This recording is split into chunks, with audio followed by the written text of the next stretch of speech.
Hey guys, welcome to episode 48 of Skeptics Brew Pub. I am Brother Brewer.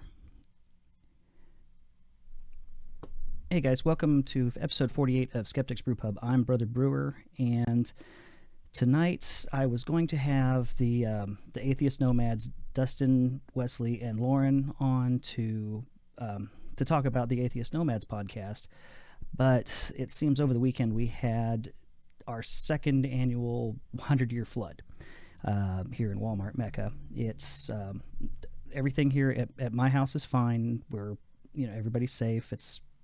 We're good to go. But I was worried that because here if it just rains a little bit and gets wet, my internet connection through Cox gets kind of wonky. So I didn't want to try to record and keep losing them and have them waste their time for a podcast that just is as small as mine. So I did reschedule with them. I'm working to reschedule with them.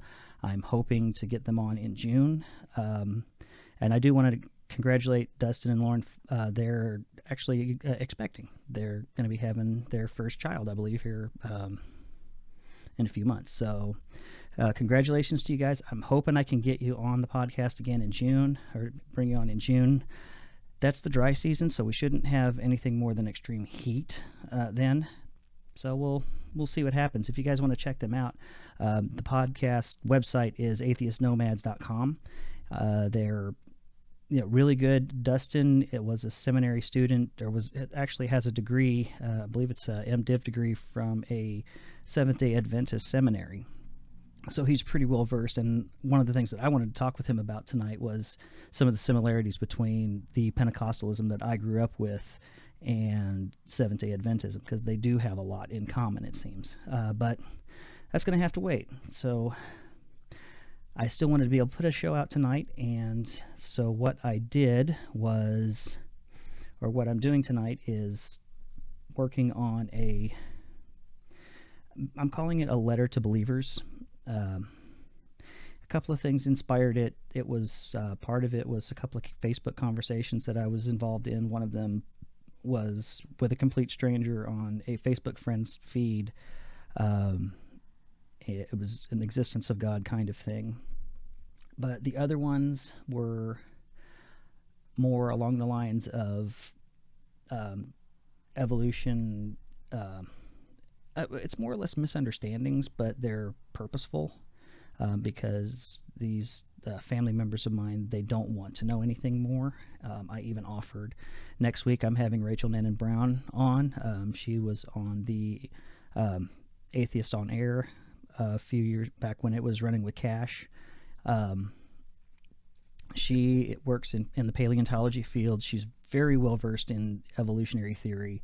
So I was going to have her on to talk about some of these misconceptions that that my family had voiced, and to explain why what they were thinking is not exactly how it works, but they told me they're not interested. But that happened, and then this second 100-year flood in 2 years. So I wanted to talk about something that it's kind of important to me, at least, and it's one of the reasons why I usually am wishy-washy on this, but why I think that religion is not necessarily a good thing. I'm not going to get into the God, the whole whether or not God exists. That's beside the point in this point. I'm not going to get into evolutionary debate because, like I said, evolution is going to be covered next week with Rachel. But these are kind of things that I do want to talk about. And yes, I am going to say some things that are going to sound offensive. There's going to be an explicit tagged onto the Spreaker recording that's going to go out tomorrow on this. And that's because I'm going to say some things that people are going to get offended by if you're a believer, and I don't mean to offend you. These are not attacks on you. They're attacks on the ideas that I think are bad ideas. So let me go ahead and get started on this. I had to write notes. This is more or less off the cuff. I haven't rehearsed anything here, but I do want to thank JT Everhard and Callie Wright, both of them. A few years ago, JT Hubbard did a presentation for Skepticon called Dear Christian, and Callie Wright here at ReasonCon not too long ago did her own love letter to science, which I thought was very beautiful and very moving. But anyway, that was the inspiration for what I want to do here. Now, knowing my background, of course, from a few episodes back, you know that I came from a Pentecostal fundamentalist background. My father has become a lot more fundamentalist over the years than he was to start with, but it's still, so it's gotten worse. My younger brother, who's the other one that this is kind of addressed to, and he's never going to hear it, is as far conservative right as I am left, maybe even more so. So that's what we're dealing with on this. But where I wanted to start was this first thing is this, where I think a lot of this stems from, is this, I call it an argument of a sovereign God. Why don't I just show it to you here? You'll see it on the screen when I pop it up. This person, and I blocked out his name because I don't want to embarrass him, says, if I paint a picture and then decide to destroy it, even though it's well done and by all standards very pleasing, that's my own business. If the painting could speak, it would not have recourse but to accept its fate. It's my creation, and as such, I have the sovereign right to do with it as I please, no matter how it feels about the situation. We are God's creation. He has the sovereign right to destroy us for absolutely no reason if he so chooses, and we would have no right to say so, or say so in the matter. This sovereign God loved us enough to provide us a way to get right by him, even though there was no compelling reason whatsoever to do so. Folks want to judge God for punishing sin, but completely forget that he's provided a way out of eternal punishment. So much to break down here. And later, I did break this down a little bit. I'll leave it up on the screen for just a little bit more so you can kind of get a better idea of what we're dealing with. And he came back and said, haha, how can you say that this is such a bad, evil God? This is a God of love because he died for our sins and this and that. And so here's where my problems with it break down. Now, first, we got to ask, what is he saving us from? I mean, yeah, I know it's the whole sin, original sin, this, that, and everything. Adam, Eve made choice, ate fruit, thus original sin. This is the idea. And this is a whole part of the creationist mentality. So let's see. Let's start here with Genesis 2. In Genesis 2, it talks about how God creates the entire universe, creates the world. And then after he gets finished making all of this other stuff, he builds this garden, puts man into it, and puts the tree of knowledge of good and evil in the center. That's in there. Now let's break that down. We've got God being this, according to Christian sources, this God, and Jewish and Muslim too, but this God is all-seeing, he's all-knowing, he's all-powerful, and everywhere at once. Omniscient, omnipotent, omnipresent, just all of this. He already knows what's going to happen if he puts that tree there. But he does it anyway. He knows what's going to happen. If he didn't know what was going to happen, or if he didn't know what was going to happen, then he's not all-knowing. And if human choice could change his desire on that, then he's not all-powerful. So right there, the argument starts to break down, but let's drop a little bit further here with this. Because you got Adam and then Eve, who've basically been around for what? According to this, a few days, maybe a few weeks. Their concept of the world is like a toddler, more or less. According to this being the tree of knowledge of good and evil, there's no way to know right from wrong until they eat from this tree. So in order to know they did wrong, they have to do it. Okay, so far we're having a little bit of a mind screw there. But let's keep going in this too. But God knows that this tree is dangerous. And so he puts it in the middle of the garden with no kind of stuff there and tells them don't touch it. Now, anybody that's a parent knows exactly what's going to happen if you take a toddler, put him in a room, set an open bottle of bleach in the middle of the floor and say, don't touch this. What's going to happen? What kind of parent am I to even leave something like that, something dangerous to my child, in the middle of the floor where he can get to it when he doesn't know any better? And he'll probably drink it and be poisoned. So right off the bat, we're seeing God as a negligent parent at least. Because, like I said, there's no knowledge of good and evil at this point. So then they eat this tree. And then, this whole rigmarole on that. But God knew that they were going to do it. You can say, well, it was free will. He could have chose whether or not. They could choose whether or not to, and they did. Not from God's perspective. God already knew the outcome. The outcome was already set in stone as far as he was concerned. Free choice in and of itself was an illusion. The only people that thought they had free choice were Adam and Eve, and they really didn't, because God already knew what was happening. It was already set in stone. So this is something that was already set in stone, was created to happen. And they get blamed, and not only do they get in trouble for it, but everybody down the line after that does.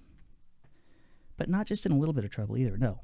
No, Christianity takes it up to 11 and decides that there's going to be this place, this hell, this eternal punishment for sin, this eternal damnation for something that God could have easily prevented if he hadn't put the tree there in the first place. Or if he had created Adam and Eve to not have a desire for it. Because remember, he's God. He can do any of this. And so I don't see, first of all, where this is a great loving thing to do. But let's take this a step further now. We're going to go further down. We're going to jump over 2,000 or so years, or actually about 6,000 years or so. We're going to go we're going to stay in the Middle East, either Nazareth or Bethlehem. It depends on which gospel you read. God decides to impregnate a 14-year-old virgin girl. But not with just any kind of baby. No, this baby is God himself. This is completely God, completely man. So this God-man who is God is born, has to grow up, wait 33 years or so, according to what most scholars believe it was before he could start teaching as a rabbi. Then he is convicted of some kind of crime. He's crucified. He dies on the cross, but because he's God, he can't really die because he's God. He's immortal, right? So, but he does die. And then 3 days later, he gets up. He comes out of the tomb, talks to his followers for a while, goes back up to heaven. And this is a blood sacrifice that he does himself to forgive men for sins that he could very well have prevented himself by not even put the situation in there in the first place. But all of this rigmarole, instead of just not putting the tree there or making them not have the desire for that tree, doesn't really infringe on their free will, because there's plenty of other fruit they could choose from. Just because you take one choice away doesn't mean you ruin somebody's free will. And besides, if God is all-knowing and God already knew the outcome, then was there really free will? Not a great plan. This plan makes no sense. And second of all, let's look at this idea of the sovereign Lord business, or this sovereign God that could destroy anybody. Could destroy us in the blink of an eye if he wants to. I don't get it. See, because he created beings that he supposedly wants a relationship with, that he supposedly loves. Where's the motivation to destroy them if he loves them? We're not paintings. We're not some monument. We are living, thinking human beings. And any God that would consider destroying us, again, on a whim, when he says supposedly he wants a relationship with us, no, that is not a great person. That's not a great God. You wouldn't consider that to be even a good person. So again, this part doesn't make sense, but this idea of sovereign God goes beyond that. I mean, even beyond just this wonky philosophy kind of thing. I mean, let's look at some of the things that we've gone through in this. This God also tells you that you're worthless without him. That he loves you so much that he did all this stuff for you, so you deserve death. You deserve to be punished. And without him, you should be punished. But he forgave you. So we don't have to worry about that anymore, right? Unless you don't believe. There's the kicker. Unconditional love, but there's a condition. And even then, is it really love? I mean, think about the kind of relationships that it's setting up here. I mean, we're talking about, as far as from our end of it goes, we believe we're worthless. We are nothing without this being, that we deserve punishment. And if he does punish us, it's our fault for messing up. It's all our fault. We're horrible. We're awful. We can do nothing without him. What does this sound like? This sounds like every speech that ER nurses hear from battered spouses. It's the exact same speech. But he loves me. He beats me because I was bad, because I wasn't quiet, or I didn't get dinner just right. It's my fault. I'm the one that's horrible. He's everything, and without him, I'm nothing. I couldn't live without him. I couldn't live without her. Battered spouse. Abusive relationship. That's what this is. You're calling this love? It's not love. It's abuse. And it sets you up for a lot of stuff down the road that gets even worse. Because if you think you're worthless without this God and without this church, you become dependent on that. Nothing in your life makes sense without that. You feel like you can't do anything. And in a way, it holds you back. And you can get a lot of people that have come out of religion came out of it with this super low self-esteem because they felt like they were so worthless, because no matter what they did, they couldn't be perfect. They couldn't be without sin. It happens. We're imperfect people. We're imperfect. We're human. But they would feel so awful and so hated coming out of religion that nobody could love them. That's one way that it's harmful. And in another, even more messed up way, by the same token, you could become just a complete egotistical asshole. And you see a lot of Christians, these Christians that are, because they're saved. And if you're not saved, well, you're not part of the club.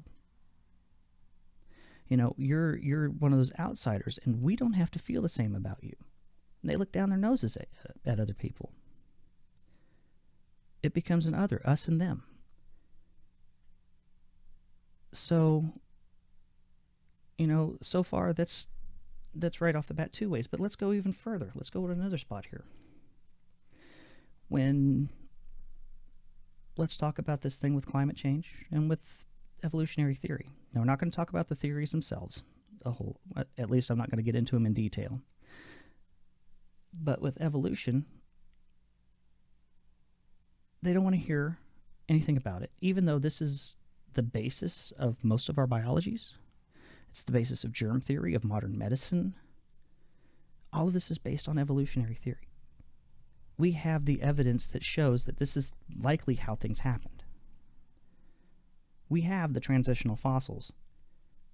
At least we would have, but the people that are creationists keep moving the goalpost and saying, well, that's not really a transition because it doesn't go from this to this. And then we find that. And they say, well, yeah, but it doesn't do this. And then they just keep moving it back.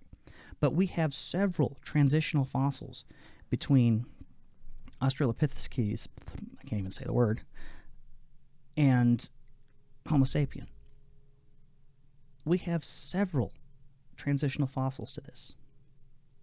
So we know that it happened.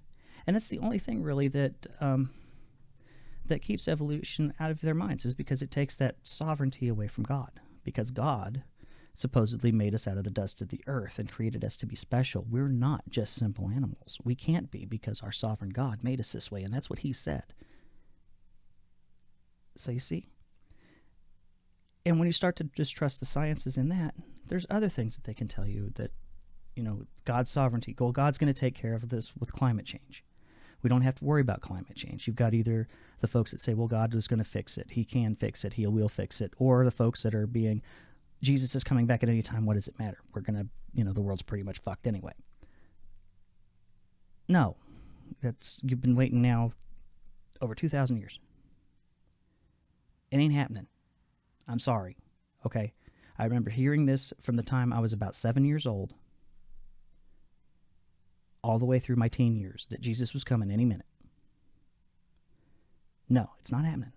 Okay? He even has to backtrack the date several times. They have to backtrack the date several times in the Gospels because they kept missing it. The Millerites in the 1800s, they said it was going to, they missed it twice. That was the birth of the Seventh-day Adventist. They missed it twice.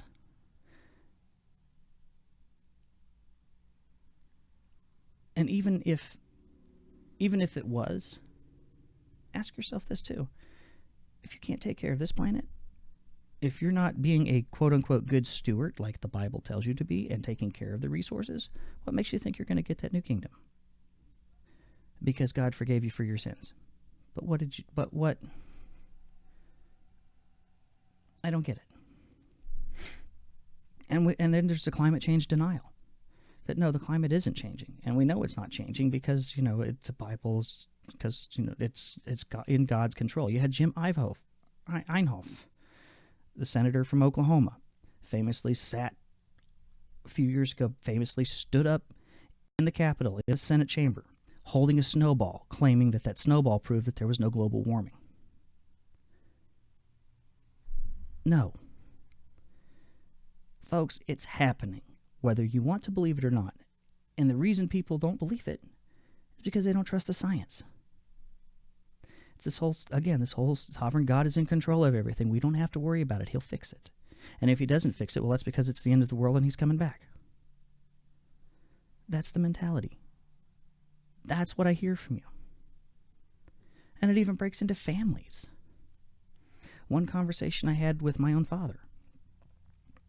This was over Facebook when a cousin of mine posted about these gay conversion camps that parents were sending their teenagers to, and they were very abusive camps. These are places that don't work. They even tell you that they don't work. They're not going to change orientation. All they're going to do is make it easier to hide it, make it easier to suppress it. That doesn't change it. And she said how horrible this was, and my own father comes back and says, well, if everything would be okay if people would just mind their own business. And I was like, well, I hope you mean just mind your own business and not worry about, and love your child anyway. He says, no, I just mean mind your own business. Don't get into it. In other words, it's not our problem. It's that family's problem because the father in that family has sovereignty, because God granted that sovereignty in the Bible to the man of the house. So he can do whatever he wants with his family. So you can do the gay conversion. You can tell your wife to vote however you want her to vote. You control ironclad control over your kids. But it gets worse. Again, like I said, these things get worse. If we went today over to Idaho, the state of Idaho has a law on the books that exempts parents from any wrongdoing if they take their child to a faith healer instead of a doctor. And if that child dies, the parents cannot be charged for abuse, neglect, manslaughter, or murder. As far as the state of Idaho is concerned, they have no culpability at all for their dead child. There was a little girl that died. She was 12 years old. This happened a few years ago. She was 12 years old. She had type 1 diabetes. Her parents wouldn't take her to a doctor. Instead, they relied on their church's faith healing, and it laid hands on her. And she died. She was only 12. Type 1 diabetes, I've got, family that's lived a long time with that. With proper medical treatment. But instead, they went to this faith healer because their God is in control and could choose who lives or dies. And then, as far as they're concerned, if God didn't heal her, it was either the parents' fault for not believing strongly enough, or God just decided not to. That's in the parents' minds. And that's what comes from this. And there's no repercussions. There's no nothing. And they're free to do it again. That's what's wrong with this idea. And that's what's wrong with this kind of a religion that takes away your own self-worth, that tells you that you're awful. You're not in control. Nothing is your fault, really.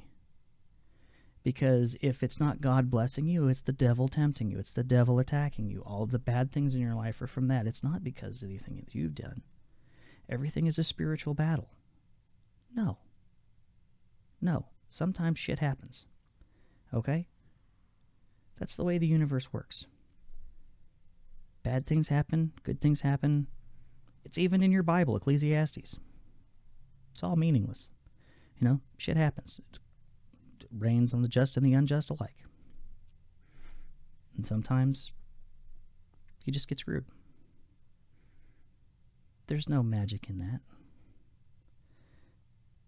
And people are worth something. And any God that doesn't think so, and if you tell me that this God could even consider wiping me out on a whim, or wants to punish me for the way he created me, as an imperfect, flawed human being who's going to screw up. We're going to fuck up. But if I don't do his certain specific recipe, he's going to punish me for eternity. For a list of sins that's, according to you guys, less than a blink of an eye. We're gone like that. But we're going to sit there and roast for eternity? Just to please him? That's sadistic. That's sadism. That's abuse. And even if that God does exist, that's not the kind of God I want to worship. That's not the kind of God that I could even think of worshiping. So that's my spiel. It's the stuff that's happening. You guys, we're going to have to... I'm not telling you to give up on God. What I am telling you